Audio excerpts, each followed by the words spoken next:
ഇന്നൊരു വെറൈറ്റി റെസിപ്പിയാണ്. നമ്മുടെ ക്യാപ്സിക്കം ഇല്ലേ, അത് വെച്ച് നല്ല അടിപൊളി ഒരു തോരൻ്റെ റെസിപ്പിയാണ് കേട്ടോ.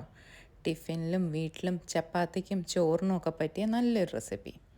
ഇതേ ഒരു ക്യാപ്സിക്കത്തിന് എടുത്തിട്ടുണ്ട്. ഇനി ചെറുതായിട്ട് അരിഞ്ഞ് മാറ്റി വെക്കാവേ.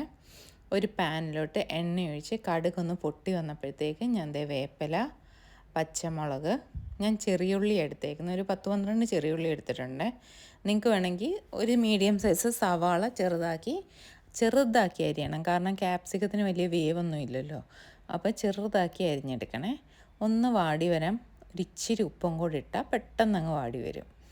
വാടി വന്നപ്പോഴത്തേക്കും ഒരു 1/4 ടീസ്പൂൺ മഞ്ഞൾപ്പൊടി, 1/4 ടീസ്പൂൺ മുളക് പൊടി, ഒന്ന് പച്ചമണം മാറിയിട്ട് നമുക്ക് ക്യാപ്സിക്കം ഇട്ട് കൊടുക്കാം. കണ്ടില്ലേ, ഇങ്ങനെ അരിയണം ക്യാപ്സിക്കമേ, ചെറുതാക്കി അരിഞ്ഞെടുക്കണം. എല്ലാം കൂടെ ഒന്ന് മിക്സ് ചെയ്തിട്ട് ചെറുതായിട്ട് നടുവിലൊരു കുഴി ഉണ്ടാക്കി ഞാൻ 2 മുട്ട ഇട്ട് കൊടുക്കുന്നുണ്ട്. നിങ്ങളുടെ ഇഷ്ടത്തിന് ഒരു മുട്ടയോ ഒക്കെ ഇട്ട് കൊടുക്കാം. എന്നിട്ട് എല്ലാം കൂടെ ഒന്ന് ചിക്കി തട്ടിപ്പൊത്തി, രണ്ടും ഒരേ വേവാണ്. ക്യാപ്സിക്കവും പെട്ടെന്ന് വേവും, മുട്ടയും പെട്ടെന്ന് വേവും. ഒന്ന് തട്ടിപ്പൊത്തി അടച്ച് 1 മിനിറ്റ് അങ്ങനെ ഒന്ന് ആവി കയറിക്കോട്ടെ. കണ്ടില്ലേ, 1 മിനിറ്റ് കഴിഞ്ഞപ്പോഴത്തേക്ക് അത്യാവശ്യം എല്ലാം ഒന്ന് കുക്കായി വന്നിട്ടുണ്ട്. ഒന്ന് മിക്സ് ചെയ്ത് ഇളക്കി ഉപ്പുണ്ടോ എന്ന് നോക്കിയിട്ട് ഇച്ചിരി കൂടെ വേണമെങ്കിൽ ഉപ്പിട്ട് കൊടുക്കണേ. മിക്സ് ചെയ്തിട്ട് ഇനി ഒരു 2 ടേബിൾ സ്പൂണേ ഉള്ള തേങ്ങയും കൂടി ഇട്ട്, ശരിക്കും ഇതിൽ തേങ്ങ ഉണ്ടെന്ന് പോലും നമുക്ക് മനസ്സിലാവത്തില്ല കേട്ടോ.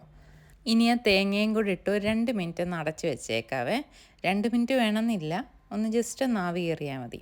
നല്ല ഒന്ന് ആവി കയറുമ്പോഴത്തേക്ക് ആ തേങ്ങയും മുട്ടയും ക്യാപ്സിക്കവും എല്ലാം കൂടെ ഒന്ന് മിക്സ് ആവും. കണ്ടില്ലേ, ഇത്രയേ ഉള്ളൂ. Easy recipe. കണ്ടില്ലേ, ചപ്പാത്തിക്കുമൊക്കെ നല്ല റെസിപ്പിയാണ് കേട്ടോ. ചപ്പാത്തിക്കും ചോറിനും ഓഫീസിലുമൊക്കെ നമുക്ക് രാവിലെ പെട്ടെന്ന് നല്ല ടേസ്റ്റിയുമാണ്. എല്ലാവരും ഒന്ന് ട്രൈ ചെയ്ത് നോക്കിയിട്ട് അഭിപ്രായം പറയണേ. Thank you.